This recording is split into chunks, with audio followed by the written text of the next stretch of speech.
To United Stand, this is your press conference update. Everything that Ralph's been talking about, everything that was put to him, and all of your questions as well. If you do have anything you want to ask me or you want to get up and get us all discussing, then just drop it in the comments section and we'll get into it.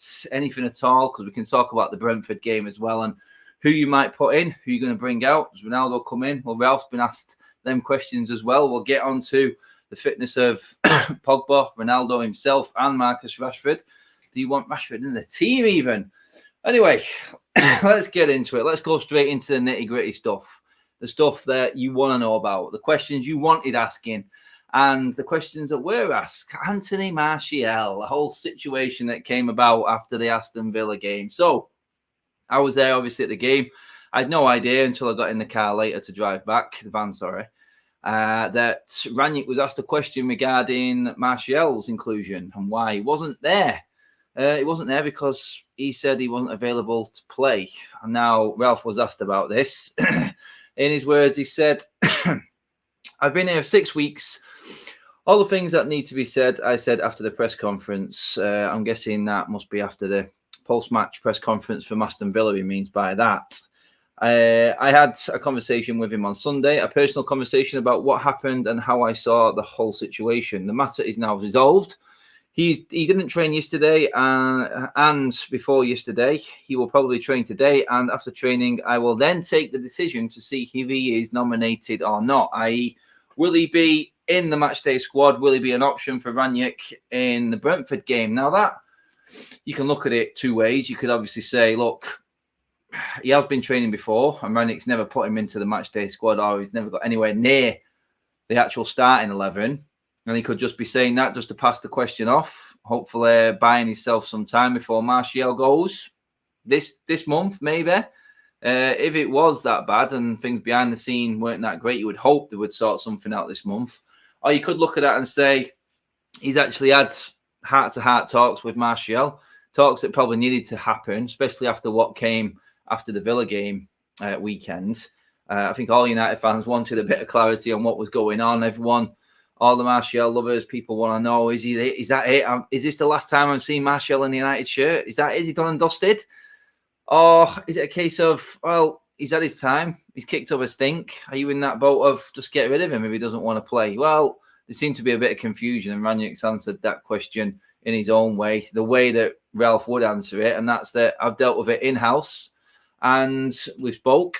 He will train. We'll see how he does in the training session, and then we'll take it from there. It's interesting. I mean, you guys are all getting your comments in there. Martial is a flop. Just sell him, some people are saying. I mean, that's where we're at with him at the moment. He's sort of like a Marmite type of player with the football club and the fans at the moment, isn't it? I mean, you listen to Ricky sometimes wax lyrical about Martial. I'm not of that category. I do know what potential he's got. He's nowhere near fulfilled it, and he's nowhere near as good as what Ricky says he is, in my opinion. And a lot of people agree with that. A lot of people think he is a world-class player. He's not a world-class player. He's never shown to be a world-class player like everybody else at the football club. So let's leave off the Martial hate side of things with this one. He is just another good player that hasn't fulfilled his potential at Manchester United. There's a whole shopping list of them at this football club at the moment, not just Martial. The only reason this is a topic is because of what happened after the Villa game. And you know what? It may not have even been that big a deal if we'd have gone out and won that game. You know what I mean? He could have been talking, bigging up other players. He could have been, the question might not have even come up. But these journalists and what they do and how they approach a press conference is, well, they picked up on the banner. I think broken and rotten from top to bottom or something like that, I read, that was held out in the away section just below me. I couldn't see it, but I've seen the pictures later. I think it was Samuel Luckhurst who actually put that on his social account on Twitter, I think, that picture. So you're looking at that and they can see the fans and the unrest within the fan base. And then they've jumped on that and they'll be like, well, if this goes wrong today and United don't get the result they need, then we can ask this question. We can push this agenda. Where's Martial today? He's not even in the squad. Did he train? And this is it. And they will build it up, and then drop that bomb question on him like they did. And then it got the reaction that it did. It's built into this whole big story when really it's probably nothing behind the scenes. Martial wants to go, then he can go. It may be difficult for the club to let him go right now, and that's why he's not gone yet, and that's why it's maybe a bit awkward. But the journalists are only going to push this. They're only going to push the narrative and what is going on at the football club right now, just to sell columns and pages and get people clicking. That's all it is. And that's what everyone just needs to realise, I think, with this story. It is all about what they want it to look like, not what it really is like. And that, for me, is why the story is what it is. Everyone's got their opinions on Martial, but let's keep that on the football side of things. We don't know what he said. We know what his agent said. Fair enough. He's not happy with the situation. He fancies a change. He wants to see if he can go elsewhere and play football. Job done. See you later. You don't play. And the media have pushed it to a point where they're asking Rangnick now in 2 press conferences going, what's the situation with Martial? That's what we wanted to know. We wanted to know exactly what was going on. He spoke to him. He's back in training today. End of story. Let's push on from there. I'm just going to bring up your super chats as well, guys, as I go along, as always. This one from Simran says, I remember Ralph's first press conference as United boss. He had a spring in his step. He was confident. Now he's visibly stressed out. We're a joke. I mean, this job will destroy anyone mentally. It destroys the players mentally. I've gone on about that numerous times. So you can only imagine what it's like being Manchester United manager with these players and these consistently underperforming players. Then you are going to start to age quite badly. I mean, I'm counting my grey hairs now just watching them and following them around the bleeding country. God knows what it's like when you're in charge of it and you've got to deal with that expectation. Rangnick will start to look a little bit tired and weary. 6 weeks in, and he's already feeling the pressure. This is it, isn't it? It's an awkward situation because he's an interim, and we know he is not going to be there come the end of the season. That's a definite. In fact, I'm hearing stories. I may touch on that before we finish this, actually, that United will have their manager in position before the end of the season. Afternoon to everyone in the comment section as well. I can't read everyone's comment out, but I see a lot of afternoons and hellos there. So hello to everybody. Don't forget to smash the like button and do subscribe to the United Stand. It's going to be a busy week. My road trip will be up tomorrow. I'll be travelling down to Brentford, and hopefully I'll be talking to a few people outside the ground about a nice United win. But, I mean, we'll get into the rest of the press conference because Ralph did touch on quite a lot, and we've all seen the pictures. We've all seen the winning team and all that crap that's going on social media. Man, I think they took it in turns to post out that winning team picture. I think I've seen Donny do it, Ronaldo. I think Pogba put it out there as well. I'm sure what happens is it's like, this is how stupid social media and the PR spinners at Manchester United are. They just take pictures of everyone. They're doing this polls every single time now, and everyone's posting it out on social media. They're trying to drum it into us. Winning team. I'm sure you've all seen the social. If you've been living under the rock, then you may not have seen these pictures, but they're going up consistently now. It seems to be every single training session. They must have a little 5 or 7-a-side sort of competition. And then the players all come down, do a little pose in front of the Manchester United social media guy. He then sends the picture to their PR people, and then all the players' social accounts are posting them up. Sorry, don't give a toss about what you're doing in training as long as you're listening to the manager. Winning team. And funnily enough, Rashford's on this winning team every single week. Have you seen that?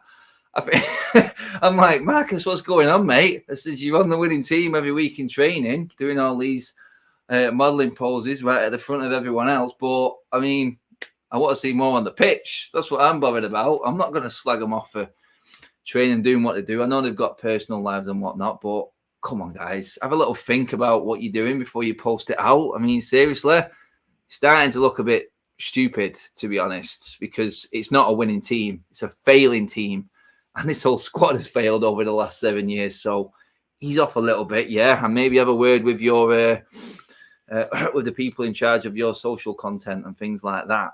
PR people, take note, please. Super chat from Red Baron. It's been very early to It'll be very early to judge Moyes, Van Gaal, Jose and Ole. Even I have paused and think about manager isn't the issue. I think it's systematic from the board. Yeah, it's very true, mate. I mean, one common denominator in all failed managers is a very similar squad and a very inconsistent performance from the playing staff. So maybe it is time that we shine a light on the players.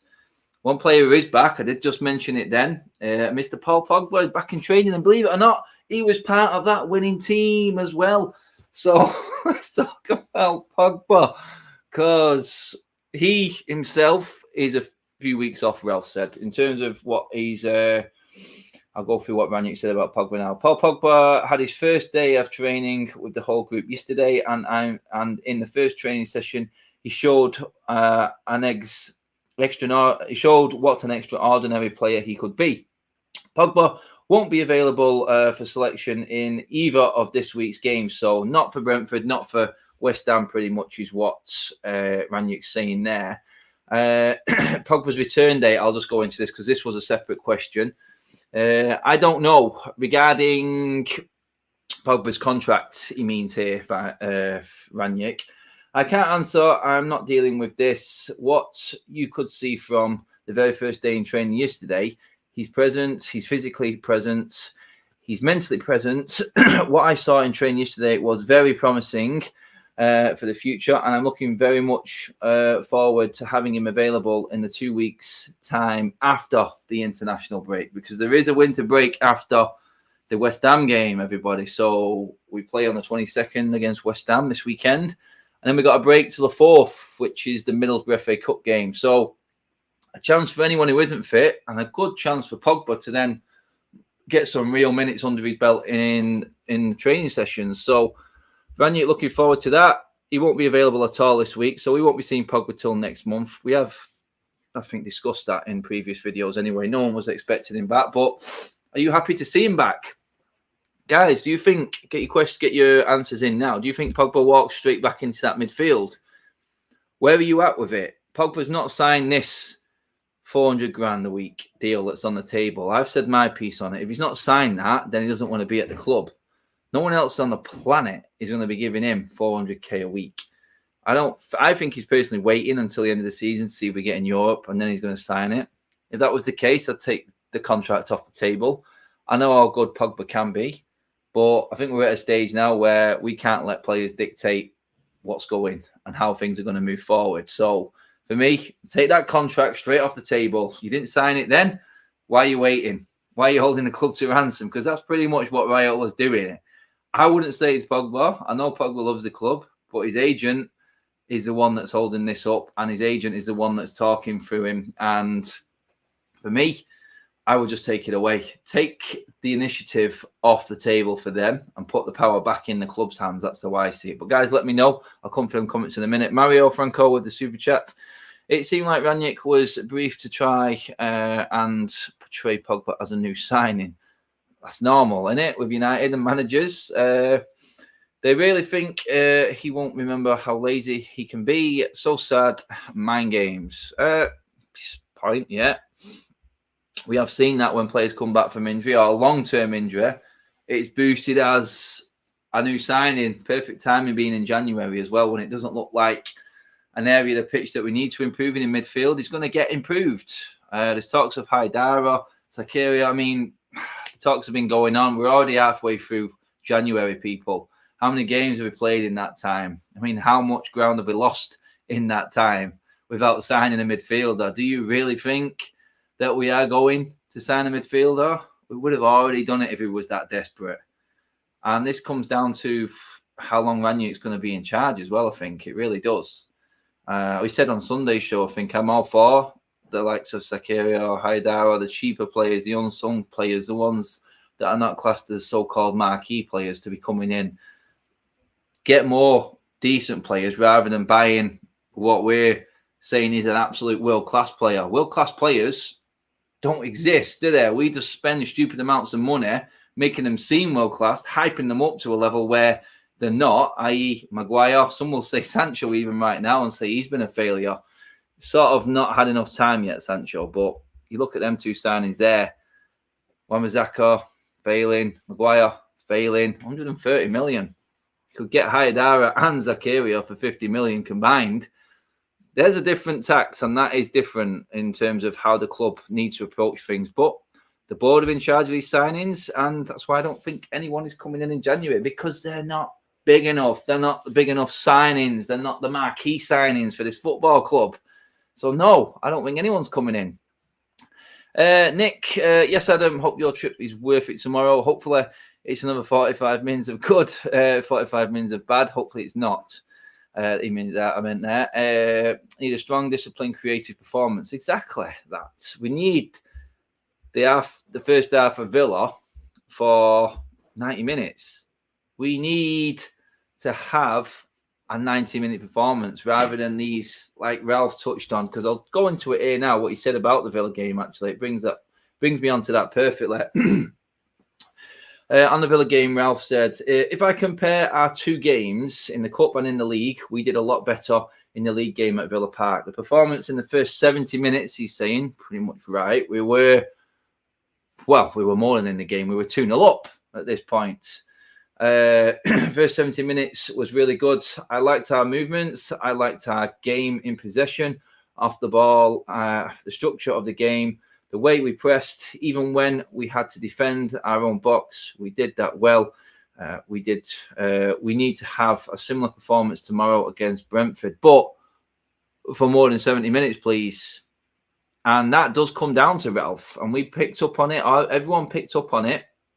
That, you know what, we could have done with a couple of substitutions when we was in control of that game more, rather than when we were sort of clinging on, which is when the subs came.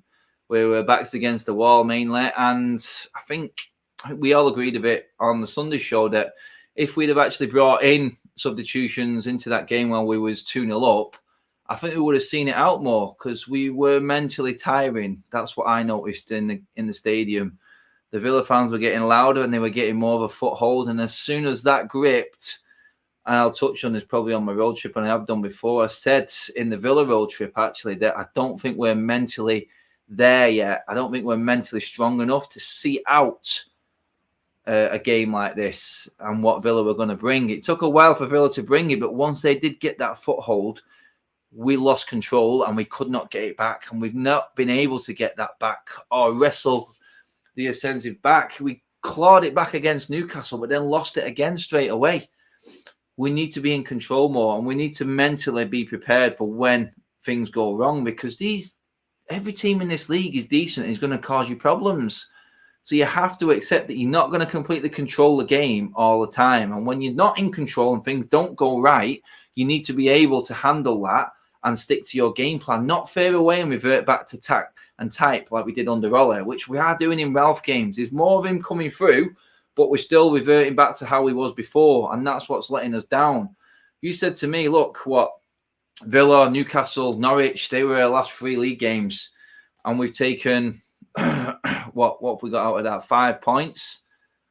I mean, we needed 9 points out of that. We dropped half the points out of them 3 games, which is why Brentford is such a massive game, because their own form is exemplary for a team that's just come up. In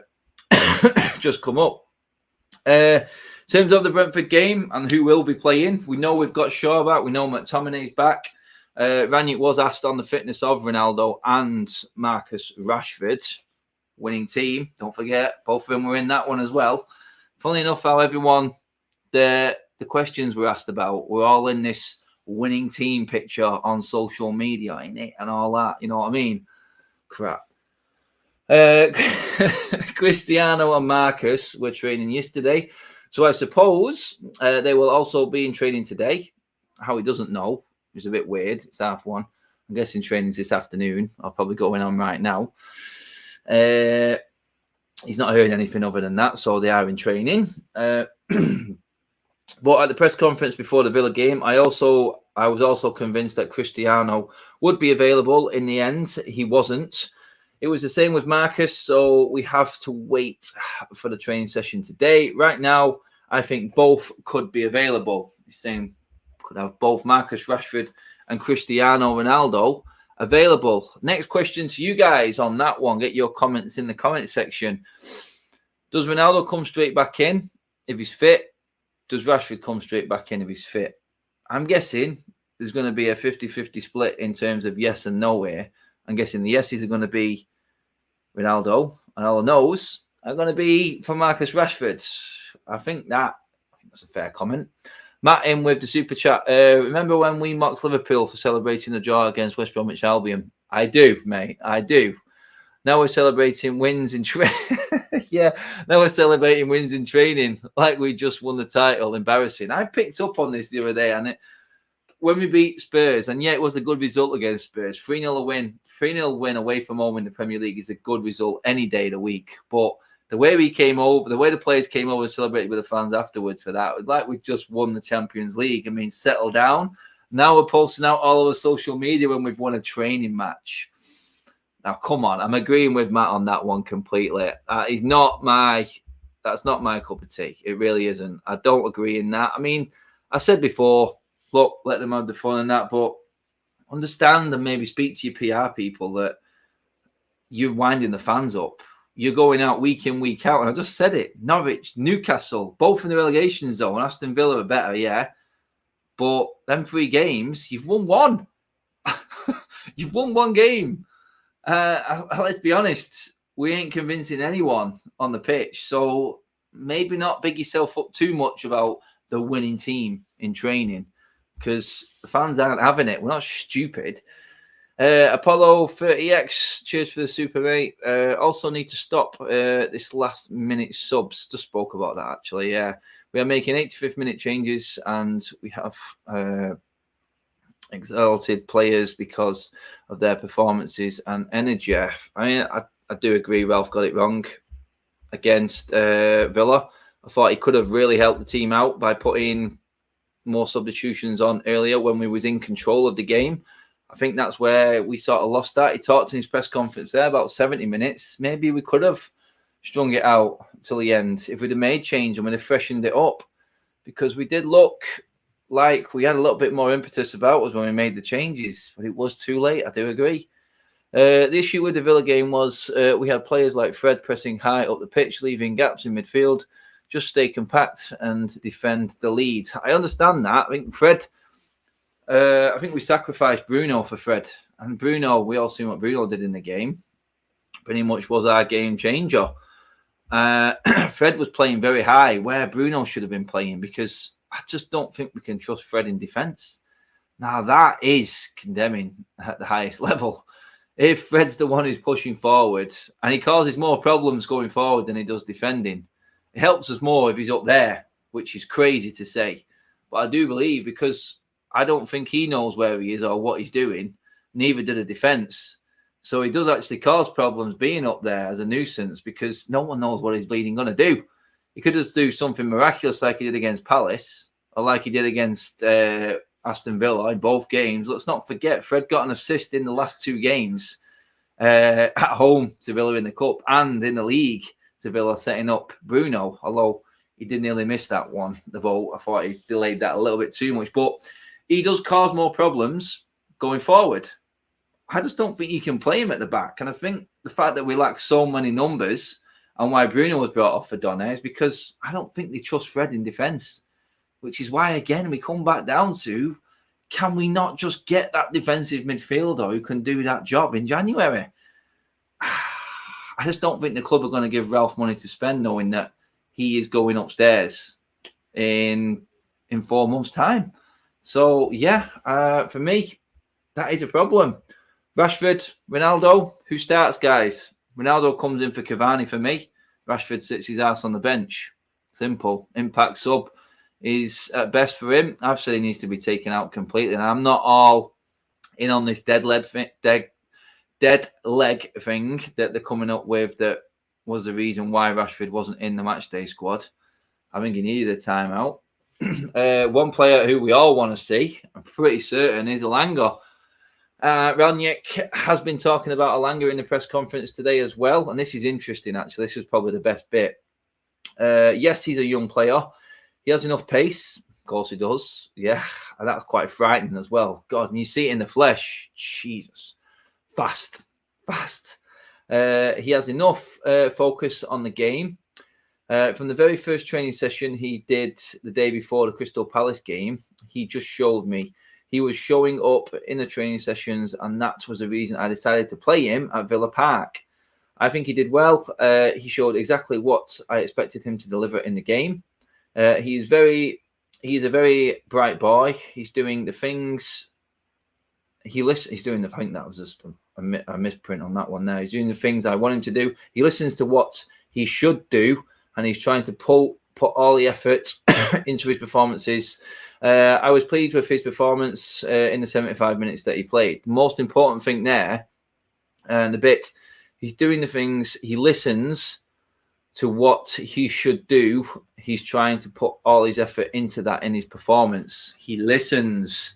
Now, that looks like it is a key to why you would be picked under Ralf Rangnick. He listens, and he did as he's told. This is what I believe when I made the bold statement that if you gave Ralf Rangnick United's under-23 team, he would finish higher with that team in the league than he would with this crop of players, because people listen. And let's be honest, what did Elanga do wrong in that game? Showed maturity beyond his years, in my opinion. He won us the free kick that got us the first goal by playing clever. There were moments when he did his defensive duties and got the free kick and just holding the ball up and easing the pressure on the defence. I thought his passing was decent. His aerial ability is the biggest surprise. I mean, we all seen what he did with his goal against Wolves at the end of last season and that bullet header he scored at Molineux. So we know he's got potential in the air as well. He had a great effort, which was saved well by Martinez in the game. All in all, behind Bruno was our best player on the day. And I think we all want to see him again. I think he is ahead of Sancho, Rashford and Martial right now. Martial for obvious reasons, like we just discussed. But in terms of who's actually played while Ralph's been in charge, I think he's performed better than Rashford. I think he's performed better than Sancho. He's on a par with Greenwood. I think Greenwood is getting a lot of stick at the moment from people when he's not deserving it, because we know that Greenwood is not a winger. Elanga is a winger. And yeah, his natural ability of doing that. And like we said, Greenwood came through the youth system and was brought into this first team because he was a striker scoring goals with both feet. Straight away, he'd gone out to the wing. So we're seeing glimpses of what Greenwood can do.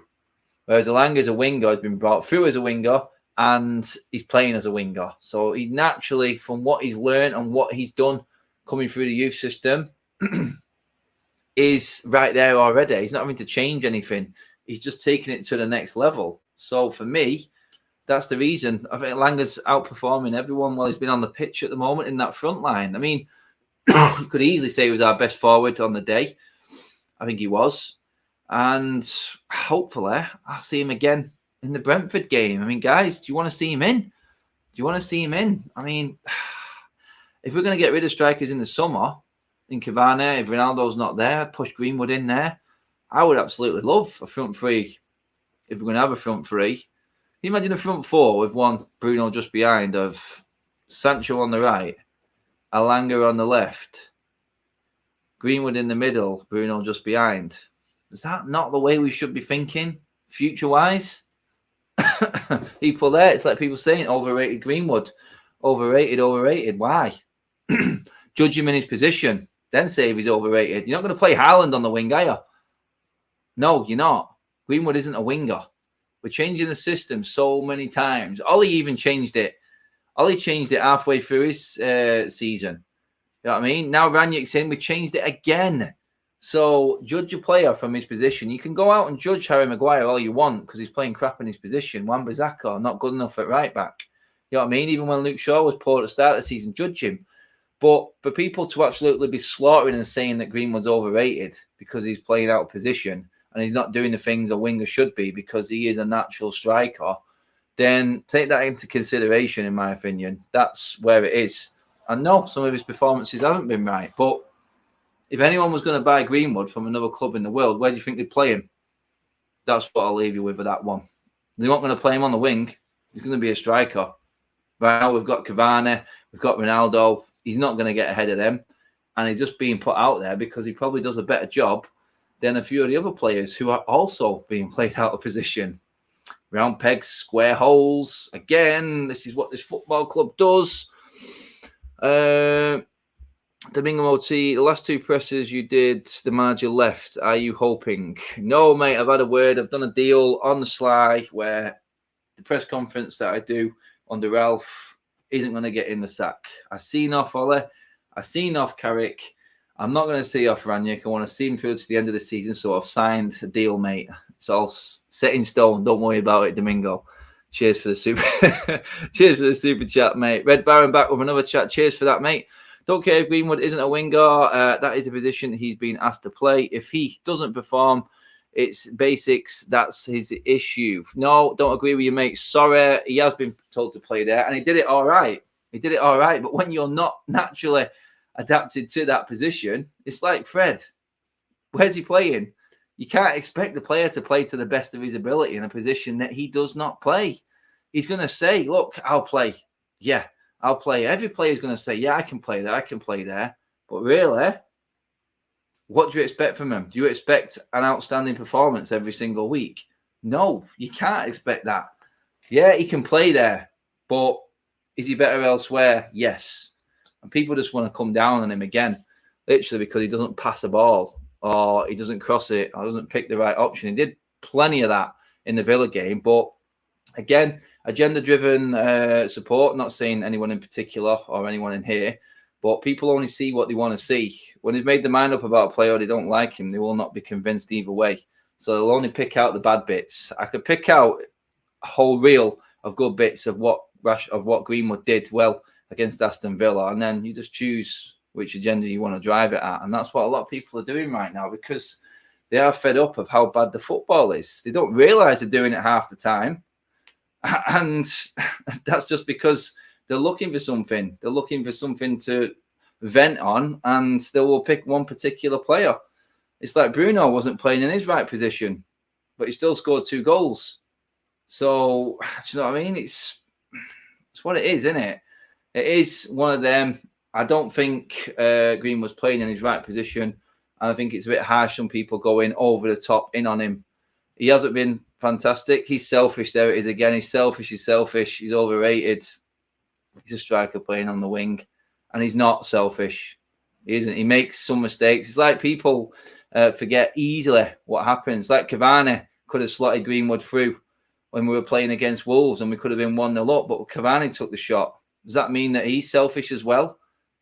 They all do it. They all do it. And Greenwood just is one of them types of players who likes to go for the juggler, who's more direct. But everyone's got their opinions on certain players. Everyone can say what they want about it. I just feel like, personally, it's a bit too much on a player that has been brought through and isn't playing in his rightful position. Let's not forget how good he was when he played in the middle against Leeds as well, the only time this season. Oh, and he did against Young Boys as well, and he was our best player in that game as well, in the middle. Let's not forget these moments either, people. Anyway, moving on, I think that pretty much sums up what Ralph was talking about. He did talk a bit about building a team around Ronaldo and completely went around the houses on that one, saying it's a team game in the most competitive league in the world, in the Premier League. And he's a player within a squad that has to compete in that. So he isn't building a team around Ronaldo. It's quite clear. He wants to say that. But ultimately, he must be thinking it because in-game, he has to be. Because Ronaldo is limited to what he can do. So if you are going to play him, you have to sort of adapt it around him to make it work. So, yeah, I think he had to answer it that way. But honestly, I do feel like he has had to adapt it when Ronaldo plays. And that is going to be the main topic, isn't it? The team selection, and everyone is talking about who should play over who, and he's better than him, and he's not good enough. Until all of these players get that mental sort of block out of their heads that I discussed, it doesn't matter. It does not matter who played. They need to think like they can see a game out and win a game. Yes, I do agree on the side of the midfield that is poorer and poor, and no matter how confident they are, you can't teach Fred to pass the ball better. You either got it or you don't. Passing is the simplest thing in football. I played at centre-back. Passing is 101 basics in football. If you can't pass the ball 10 yards, you're going to have a problem. You're going to have a problem. Anyway, quickly before we go, has been talked, and I said this earlier on, I'll bring it up just before we finish. United could have their new manager in place before the end of the season, which is going to be interesting. I think that will be a purely pre-agreed contract along them lines, that a deal is in place for a manager to come in.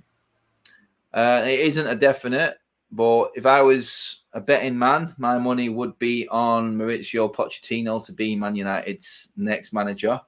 I did want Ten Hag, but if I was going to make a bet, I would say now it would be Pochettino, because I know how this club works. I know what they think about Pochettino and how they touted him.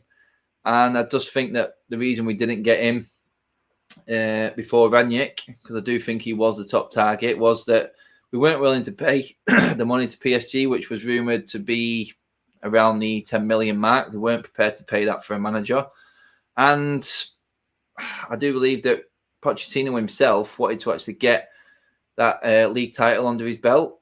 And I do think that that's why Pochettino didn't come in. I think he wants to get that win. And I think ultimately, at the end of the day, Pochettino will be the one that comes in and is the one that will be managing Manchester United next season. That's just my opinion on that. I don't know what you guys think. Ancelotti is the guy. Oh, God. Yeah, he's about to win every trophy there is to win with Real Madrid, I think. He's just won. Is it the Copa del Rey or the Super Cup, in Spain? So there's no chance that he's coming in. Ten Hag or Pochettino, I think they're strong bets. Not a lot of people are liking Pochettino. I can see that. I mean, Poch, is he good enough? A lot of people saying no, Pochettino can stay in Paris. It's one of them, isn't it? One of them two is going to be United's next manager. I'm almost certain of it. I can see it being Pochettino, though. I can. Guys, let me know when this video goes up on YouTube as well. Drop your comments in. Let me know who your next manager is going to be. And let me know how many changes. Is it as simple as Ronaldo for Cavani, Shaw for Telles, McTominay for Fred? Or are you changing it even more? Does Rashford come back in? There's a question for you. Anyway, guys, cheers for tuning in and watching. That was your press conference from today before the Brentford game. I will be back tomorrow, obviously, for the Brentford game road trip. I'll be setting off in the morning, so that should be up probably just after lunches or something like that. And obviously then the game itself. I've gone for United win. I think we will get the win tomorrow. I don't know what's making me think that. I think I'm just being a crazy fan. But yeah, cheers for watching, everybody. Let me know what you think. Drop your comments in below on all the topics spoke about in the live stream. Give the video a like. Subscribe to the United Stand. And we will see you tomorrow. Road trip. Mark's in the morning with the morning show. We have got another show on tonight as well. Don't forget at 8 o'clock. And that's pretty much it. It will be watch along with Mark later on. Fan forum, fan vlogs for the Brentford game. I'll see you all tomorrow. Guys, hopefully it's a United W and we can actually get some wins under the belt before we go into this winter break. But for now, cheers.